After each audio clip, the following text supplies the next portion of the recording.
All right. Linda, thank you so much for sitting down today. Busy day on the campaign trail, I imagine. My pleasure. What, about 72 hours out here now? Something like that. Yeah. Anyway, so I just wanted to touch on first your general reaction from jumping in the campaign, 9 months ago, 8 months ago at this point? Well, like six. 6 months. Well, 8 months. Yeah. 8 months, yeah. But jumping in, so what really has been your overall takeaway, just getting out there on the campaign trail, meeting people, seeing the district? In a brief, what's your overview? What have you seen? Well, for me personally, it's been a wonderful experience. However, I have seen that this district is really hurting. There's a lot of poverty, a lot of people working full-time, but at low-wage jobs without benefits. This is a beautiful district, physically beautiful, but it's in danger of environmental damage. So the people are amazing, wonderful. I've gotten to meet people that I never would have met otherwise. These have been my patients, however, because I did practice here for a good long time before doing this. So you touched on a few different topics there. This is hard to do. It's in any district, but what would you say is probably one of the most pressing issues that could be addressed on a national level in the district that you've seen while campaigning? On a national level? With it, that has an effect on the district. I would say healthcare. Healthcare? Yeah. And that's kind of a specialty for you. Well, having practiced I did practice for 30 years, yes. So I know the system inside and out, and I have seen the devastation that has impacted people's lives. So looking at healthcare, the continued pushes to repeal parts of the ACA, what to you are, first of all, the most important things that still exist to maintain? What are your top priorities that you would defend from the ACA? Well, I think we have to bring back that mandate, because it was the mandate that caused insurance markets to stabilize. The fact that everyone should be part of the big insurance group. But the ACA is tragically flawed. I don't think it should be maintained. We definitely have to defend Medicare, VA benefits, Medicaid, but we really have a flawed system. So in terms of, I don't think it's a time to maintain. I think it's a time to change. And we need, I believe, to change to a single-payer health care, otherwise known as Medicare for all. If we can take the VA system, the Medicaid system, and the Medicare system and package them together, then we can reduce administrative costs and we can begin to look at preventive medicine as well. Do you really think, and I've asked other candidates this, do you really think it's possible to go to single payer on the national level at this point in time? Not only do I think it's possible, but I think it's vital. And unless you believe in something, it will never happen. So we've been working for a long time, since the 1960s, in providing health care for everyone. And it began with Medicare. And you know, who would have thought Medicare could happen? Who would have thought Social Security could happen? Who would have thought a lot of the advances that we've made in this country could happen? So I think, first of all, you have to believe in it. And then if you believe in it, then you can fight for it, and then you can make it happen. So yes, I think it's possible. There are two bills, one in the Senate and one in the House. The bill in the House is the one I have read and focused on. It's a very clean bill. When I say clean, I mean there are not other attachments to it like there are in so many bills. And there are already 122 congressmen and women who have signed on to it. So that's a start. If we can flip the House blue, we can get more senators like myself, senators and congressmen and women like myself to promote this. We can absolutely make it happen. It would take a lot of political capital, though. With everything else going on, you still believe that is the top priority? If you would have a battle almost, tooth and nail on House floor to get that passed? I think it's the top priority because it's not just a single issue. It's an issue that affects people where they live, where they breathe. It's a vital issue, and it affects employers. It affects whether you're an employee, it's a matter of social justice. And physicians are ready, nurses are ready, patients are ready, and fighting tooth and nail is going to come on the floor of the House, but it's also going to come from people. And the people are the ones who are going to help me push this forward. Mm-hmm. Now, you have a lot of Republican members in the House, and getting it through the Senate, which is still retaining a sizable Republican majority, even if several Democratic senators would get elected, compromise. Are there points that you see easily done without a switch to single payer, with healthcare as it is, that are both bipartisan and could pass fairly easily? Well, you know, many people have talked about lowering the age of Medicare. Mm-hmm. And that's an option, but it's not a good fix. Why? Well, because Medicaid is still there. And Medicaid is a considerable burden on states and local communities. So I think you really need to put those together. So the idea that we have a system for older people, we have a system for veterans, and we have a system for the poor is a way of dividing us again. Especially in the division between Medicaid and Medicare. There is no reason those systems can't come together and make a single payer system. Mm-hmm. It is the only interests that would go against this are the interests of the big money players. Mm-hmm. And yes, they're going to be hard to fight. But when you have people in the Senate and people in the House who are not beholden to those interests and who are dedicated to serve the population, we can do this. Mm-hmm. Now, many of your conservative potential constituents across the district would argue it's another government program, it's more government bureaucracy, and are kind of fundamentally just opposed to that idea. Mm-hmm. What would be your response to those kind of concerns? Well, I hear that sometimes, and I ask them, do you think that Social Security is a program we need to get rid of? Too much government involved? Oh no, they say. How about Medicare? Is that a program that's run by the government that's not working for you? Oh no, they say. It is working for me, for the most part. There are problems with Medicare as well. For example, the drug plan. You know, the fact that the government cannot negotiate with a drug company for its prices. I mean, the insurance companies can negotiate prices. So I think that once people really understand what's at stake, they'll be on board. And as they will see their insurance premiums rise, the deductibles rise, because we have lost the mandate, they will be on board. Mm-hmm. Do you ever talk to your patients, or even in a casual context, and what do you say to them specifically as to why this will work? Well, you understand that I'm not practicing medicine anymore. Mm-hmm. Campaigning is a full-time job. Mm-hmm. Yeah. In fact, I stopped practicing medicine almost 10 years ago. Mm-hmm. So I haven't had the opportunity to talk to my patients about this. In fact, when I was practicing medicine, I took care of a lot of patients who had no insurance at all, who couldn't pay me in rural America. Mm-hmm. So they would bring in baked goods. They would bring in knit goods to pay the doctor.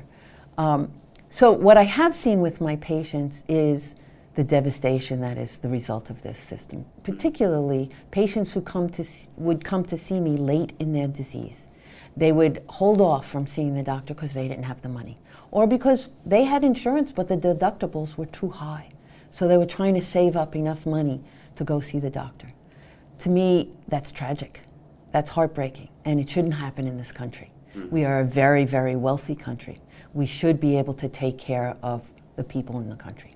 Other developed countries are doing much better than we are in terms of health care. And I think people are beginning to realize that. But you asked about patients. I'd like to tell you that I have had the opportunity to talk to physicians. So before I began this, or in the early stages, I asked several physicians in the community to come meet with me and just ask them, what's the hardest thing that you're facing now in your practice? and they had two answers. One of them was, I have to call all the insurance companies to see which particular insurance is good for which particular test for which particular patient. And that's taking the physicians away from their patients. So what we have now is a system of denial of care. And I think patients know that. They're experiencing it. Mm-hmm. Now, this is kind of off, straying in a different direction. Just curious, what are your thoughts on medical marijuana? There's been, just in the last 5 years alone, that topic, both on the medical side and just decriminalization, has skyrocketed as far as frequency and discussion. What are is your take on it? I think medical marijuana certainly has a place in the compendium of treatment. There's one place in particular where it seems to be particularly germane, and that is in post-traumatic stress disorder amongst veterans. So I believe they should have access to medical marijuana, and other people with chronic illnesses have found relief. So as I understand medical marijuana, it's not about getting high. It's about treating their symptoms. Symptoms of anxiety, symptoms of depression, symptoms of pain even, in fact. The idea of pain is very intricately related to anxiety. So. All right. I want to switch areas to tax policy. Great. It's been promoted by Congressman Reed probably as a huge victory, both for the district and for the country. How do you address the tax code? Do you think that was a victory for constituents? Do you think that has ultimately, in the last few months, been a benefit for constituents? Why or why not? And do you think it'll play out in the long run? I'm sorry. Well, that's a three-pronged question. Sorry. That's great. That's great. I can take it. So let's take the first part. Do I think constituents have benefited in the past, in the short term? I think probably yes. Some constituents have. If you're poor and you have a family, meaning children under the age of 18, you probably have benefited, maybe up to $300 a month. Now, does that benefit stay around? No. It'll be gone in 6 to 7 years. And then what happens? Take the other end of the spectrum, people in the middle class or people who own property. They have not seen a benefit. In fact, they're getting hurt because you can no longer deduct your state and local taxes. You can deduct, but only up to a certain point. So if you take your state and local income tax plus your real estate tax, you can't deduct more than $10,000. What that will do is we'll take people who are retired, who have a little bit of money and want to retire here, who might have nice pieces of property, they're going to leave the state because they can't afford it. Now, what about those taking the standard deduction? And what part of the district do you think that affects? I'm not sure how much of the district that affects, but even if you take the standard deduction, this tax reform, break, scam is to benefit the super wealthy. Business taxes have been lowered. They were already low. So, people say, we had a 35% tax on business. Well, the real effective tax was much less, about 15 to 19%. So it's a big break. And on top of that, there's all sorts of corporate loopholes that exist. So the people who have benefited the most are the super wealthy. Do I think that businesses need a break? Yeah, I'll tell you which businesses need a break. Farmers. Dairy farmers in particular need a break. They are suffering from high real estate taxes, especially when land around their farm is developed. And the value of that land goes up. It's developed with beautiful houses along the lake, for example. Their land value is also higher, taxed higher. So, the idea of helping businesses out is great, except we've had 40 years experience of trickle-down economics, and it hasn't helped the average worker. It's not trickling down. I want to carry on with dairy farms. Sure. Ag policy, looking at our dairy farmers, they're struggling. Suicide rates are up. Yes. And it's happening right here in the district. Yes. What are some ideas that you would take to Congress now? We've passed a farm bill, but what are some ideas you would take to Congress to address in ag policy? Well, I think specifically on the dairy sector. Yeah, I think we can give them a break in terms of their real estate taxes. I met with a dairy farmer in Ithaca. I spent some time with him trying to understand his business. And I think tax relief, real estate tax relief, would go a long way. Depending on the size of the dairy farm, if we could help incentives, tax breaks, and subsidies for renewable energy, either using biomass to turn that into energy or solar farming on their property. In other words, setting up solar panels or photovoltaic panels to help them with their energy needs. Certainly broadband, and the price of milk. Right now, small dairy farmers are competing with huge agricultural farms for their customers. The other thing is our tax tariffs in terms of our cooperation with Canada.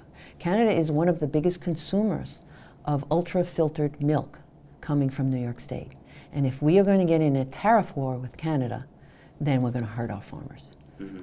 What do you think about the quota system, or and the MMP as it exists? Can you tell me what is MMP? The Milk Monetary Program. I think that it's a good idea to help fix prices for farmers. Okay. Now, switching, immigration also Yes. affects that dairy. It certainly does. But stepping back, right now it's been a very poignant week in the immigration debate. We keep getting different areas of discussion, even within it, subsets of that. DACA, the family separation now at the border. We're faced with a lot of parts of the immigration debate. What do you think is the most impactful in the district? The same dairy farmer can't get workers, can't find workers. I'd like to take this, I know you're asking me about the district.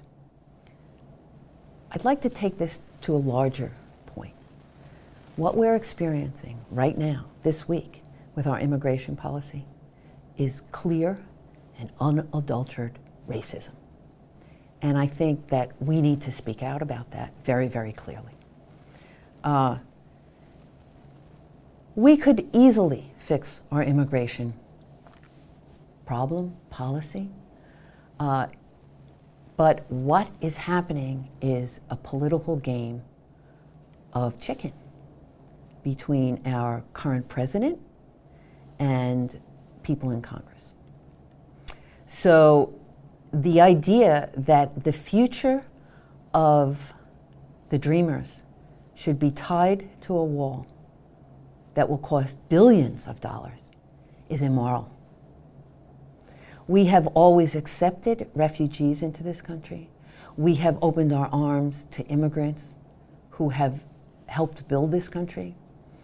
And we can, with good intention, solve the immigration problem. Mm-hmm. But we have to have good intentions. Mm-hmm. Go ahead. That's really right. really it. How open would you be to compromise? The president has 4 pillars laid out, and he keeps reiterating no immigration plan without border security involved. Now, if that plan includes a solution for DACA, things of that nature, how willing are you to accept tit for tat in this debate? I think there's a time to compromise, and there's a time to stand resolute in moral certainty. And I believe that the DACA, the Dreamers, who are sitting there now in extreme insecurity, that needs to be uncoupled from any other deal. The idea that we are playing cards with people's lives is unconscionable. Mm-hmm. In terms of border security, I'm all for border security. Except what I'm against is the characterization of refugees as criminals. I think this is a very cynical game that's being played out in the media, played out by an administration that is bordering on strongman fascism, if you must know. Mm-hmm, mm-hmm. Now, a lot of the rhetoric in this debate from the president has been against Democrats, against Leader Pelosi. And I wanted to touch on that as well. What do you think of Leader Pelosi at this point? And should you be in a room and have the opportunity to elect a speaker if Democrats would regain the majority, would you cast a vote for Leader Pelosi at this point? I think that Nancy Pelosi has done a great deal to help people in this country. I think that she has made some mistakes in terms of the way she speaks to common folk and characterizes common folk. And perhaps the Democratic Party has been more out of touch and more in an elitist position than it has in the past. The Democratic Party traditionally has been the party of hardworking, working class, unions, and it's kind of shifted in a different direction. I think we need to bring it back. Mm-hmm. Now, whether Nancy Pelosi is the right person or not, I'm not in Congress, and I think that decision needs to be made once I'm there, once I understand the workings, the inner workings, and who else might be leader or possibly lead the Congress. Mm-hmm. Do you feel as though you represent working class workers fairly well? I absolutely do. I come from a working class family. Mm-hmm. My dad was a union welder. My mom was a high school graduate. She did go back to college when I went to college, took courses. Education was very important in our family. Two siblings are teachers. One is, they're retired now. One was a union telephone worker. And the other, my sister, is a mother, a housewife, if you will. So do I understand working class people? Not only do I come from a working class family, but I have taken care of people in every socioeconomic group. And it's that 30-year experience of getting close to people, of understanding them, of listening to them, of empathizing with them, of caring for them, that uniquely qualifies me to understand the diversity of people in this district and to really care for them. Mm-hmm. That's what I'm about. Mm-hmm. Now, you did put a lot of money in your campaign. Yeah. Do you feel as though that has good optics, bad optics in that debate? You know what? I really don't care what the optics are. Mm-hmm. I worked very, very hard for that money.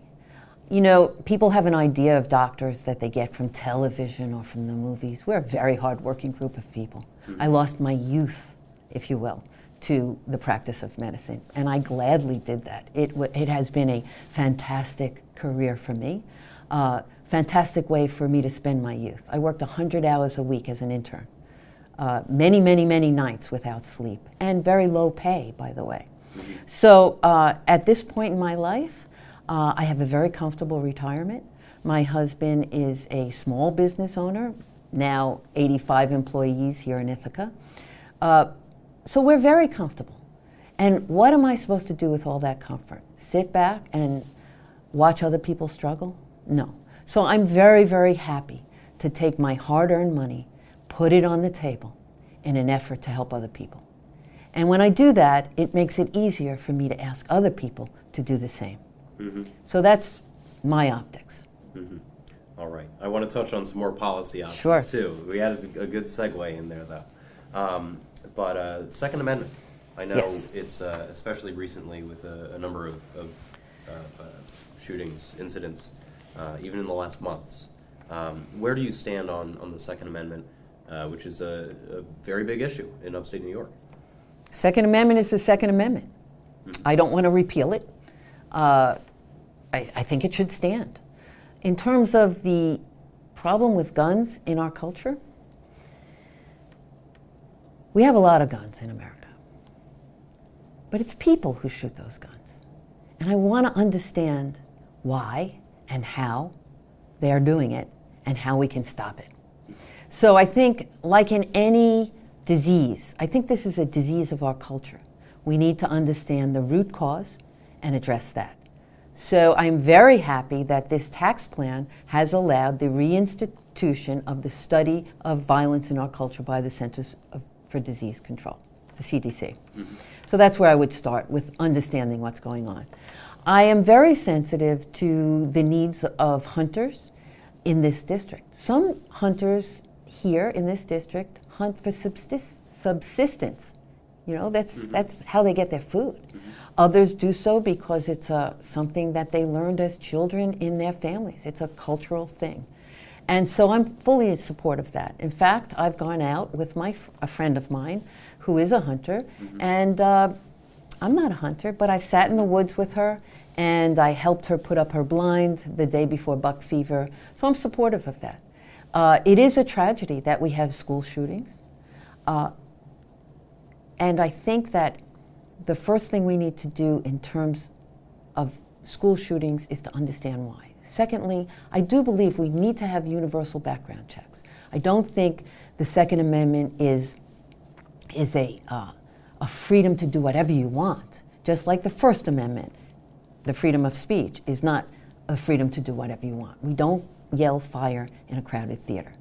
We should have regulations, protections, I would say protections in terms of guns. So universal background checks. Anyone who has been accused or suspected or held for domestic violence should never have a gun, never mm-hmm. have a gun. Felons should never have guns.